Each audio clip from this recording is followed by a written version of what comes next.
Hello friends, welcome back to my YouTube channel Boom Study Point में। Friends, आज के इस वीडियो में हम लोग बिहार बोर्ड क्लास 6 जियोग्राफी का अध्याय 6 पृथ्वी और ग्लोब के बारे में पढ़ेंगे। तो चलिए शुरू करते हैं। तो फ्रेंड्स, आइए हम लोग इस अध्याय को संक्षेप में समझते हैं। किसी भी स्थान पर खड़े होकर अगर दूर तक निगाह डाली जाए तो ऐसा लगेगा कि कुछ दूरी पर जमीन और आसमान आपस में मिल रहे हैं। इसे क्षितिज कहते हैं। ऐसा इसलिए नजर आता है क्योंकि हमारी पृथ्वी गोल है। हमारी पृथ्वी गोल है, इसीलिए अगर आप कहीं एक जगह से जमीन और आसमान को देखेंगे तो लगेगा वे लोग आपस में मिल रहे हैं, लेकिन हमें आसपास देखने पर पृथ्वी गोल नजर न आकर चिपटी दिखती है। इसका कारण यह है कि हम एक जगह खड़े होकर पूरी पृथ्वी को एक साथ नहीं देख सकते हैं। अगर हम चांद या उपग्रह पर जाकर पृथ्वी को देखें तो पृथ्वी भी चांद जैसी दिखाई देती है, क्योंकि पृथ्वी भी चंद्रमा की तरह गोल है, परंतु आकार में चंद्रमा से बड़ी है। जो हमारी पृथ्वी है वो आकार में चंद्रमा की तरह ही दिखती है, लेकिन आकार में पृथ्वी चंद्रमा से बड़ी है। चांद पर पहुंचने वाले पहले व्यक्ति अमेरिका के नील आर्मस्ट्रॉन्ग थे। उन्हें चांद से पृथ्वी ठीक वैसी ही दिखाई दे रही थी जैसे पृथ्वी से चांद। पृथ्वी भी वहां से चांद की तरह ही आकार में टंगी गोल गेंद की तरह दिखाई देती है। फर्क सिर्फ इतना है कि पृथ्वी वहां से नीली दिखाई देती है। अगर हम लोग अंतरिक्ष से पृथ्वी को देखते हैं तो पृथ्वी नीली नजर आती है। इसका वजह यह है कि पृथ्वी का 3/4 भाग सागर और महासागरों से घिरा हुआ है और सूर्य का प्रकाश इन सागर और महासागर से परावर्तित होता है, जिसके वजह से पृथ्वी नीली दिखाई देती है। आइए अब हम लोग पृथ्वी के मॉडल ग्लोब के बारे में समझते हैं। तो ग्लोब जो होता है वो पृथ्वी का एक मॉडल होता है, एक नमूना होता है। हमारी पृथ्वी गोल है, हम इसे एक जगह से पूरा नहीं देख सकते। पृथ्वी को हम लोग एक जगह से पूरा पूरा नहीं देख सकते। अगर हम लोग किसी एक जगह पर खड़े होंगे तो पृथ्वी का एक हिस्सा दिखाई देगा। गोलाकार होने के कारण हम इसके छोटे से पृष्ठ को ही एक बार में देख सकते हैं। जिस प्रकार एक विशाल हाथी को छोटे खिलौने के रूप में बनाकर दिखा देते हैं, ठीक उसी प्रकार अपनी विशाल पृथ्वी को भी ग्लोब के रूप में दिखाया जाता है। ये है ग्लोब, पृथ्वी का एक छोटा सा मॉडल, एक छोटा सा नमूना।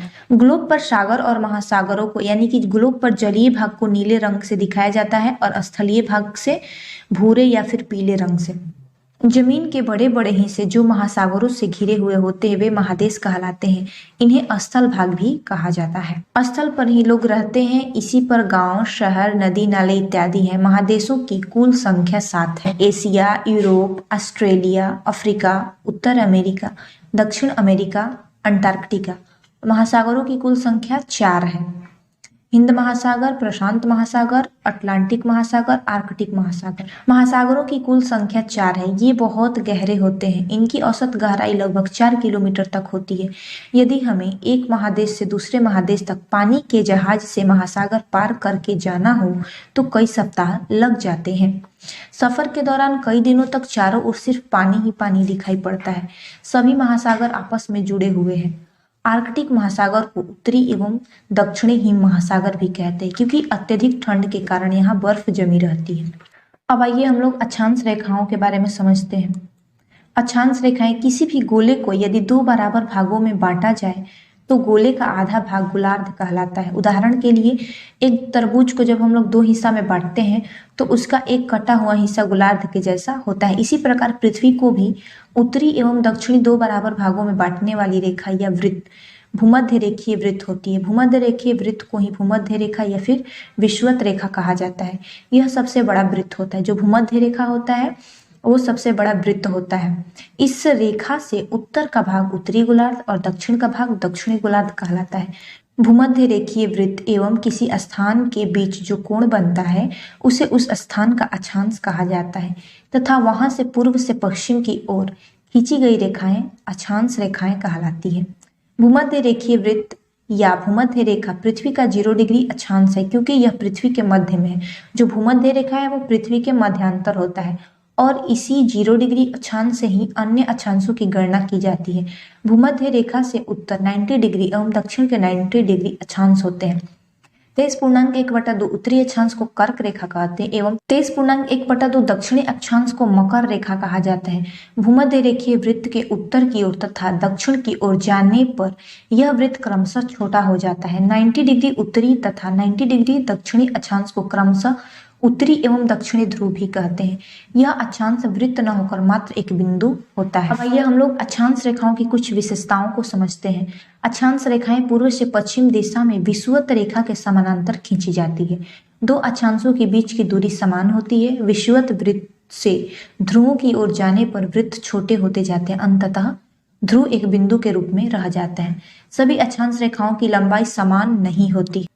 अब आइए हम लोग देशांतर रेखाओं को संक्षेप में समझते हैं। जो देशांतर रेखाएं होती है वह उत्तरी ध्रुव और दक्षिणी ध्रुव को जोड़ती है।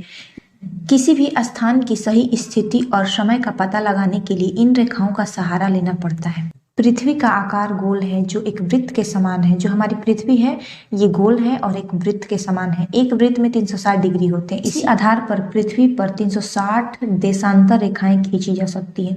इनमें दो देशांतर रेखाएं महत्वपूर्ण मानी जाती है। ये है 0 डिग्री तथा 180 डिग्री देशांतर रेखाएं। 0 डिग्री देशांतर को प्रधान देशांतर रेखा या प्रधान मध्याह्न रेखा तथा 180 डिग्री देशांतर को अंतर्राष्ट्रीय तिथि रेखा कहते हैं। देशांतर रेखाएं अर्धवृत्ताकार होती है। देशांतर रेखाओं के विपरीत भाग के अर्धवृत्त मिलकर पूर्ण वृत्त बनती है। जैसे 0 डिग्री और 180 डिग्री मिलकर एक पूर्ण वृत्त बनते हैं। इनकी लंबाई समान होती है। इनकी संख्या 360 होती है। विषुवत वृत्त पर इनके बीच की दूरी सबसे अधिक होती है, लेकिन जैसे जैसे हम ध्रुवों की ओर जाते हैं इनकी बीच की दूरी कम होती जाती है। ध्रुवों पर ये सभी रेखाएं मिल जाती है तथा एक बिंदु के समान हो जाती है।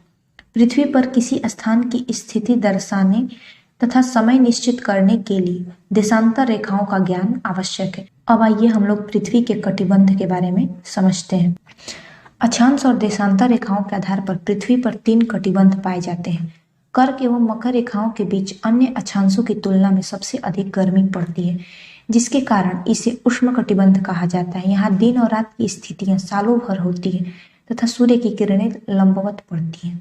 कर्क एवं मकर रेखा के बाद उत्तरी गोलार्ध में उत्तरी ध्रुव वृत्त तथा दक्षिणी गोलार्ध में दक्षिणी ध्रुव वृत्त के बीच वाले क्षेत्र में तापमान मध्यम रहता है। यहाँ जाड़े में सर्दी पड़ती है तथा गर्मी में तापमान अधिक रहता है। इसे समशीतोष्ण कटिबंध कहते हैं। दिन और रात की स्थितियां एक ही जैसी होती है, परंतु सूर्य की किरणें कभी लंबवत नहीं पड़ती हैं। उत्तरी गोलार्ध में उत्तरी ध्रुव तथा दक्षिणी गोलार्ध में दक्षिणी ध्रुव क्षेत्रों में सालों भर ठंड पड़ती है। इसे शीत कटिबंध कहा जाता है। यहाँ 6 महीने का दिन एवं 6 महीने की रात होती है। तो फ्रेंड्स, हम लोगों ने अध्याय 6 को पढ़ लिया है। अगले वीडियो में हम लोग इसका क्वेश्चन आंसर को सॉल्व करेंगे। वीडियो अगर अच्छा लगा हो तो लाइक कर दीजिए। चैनल पर नए हैं तो चैनल को सब्सक्राइब कर दीजिए ताकि आने वाली वीडियो का नोटिफिकेशन सबसे पहले आपको मिले।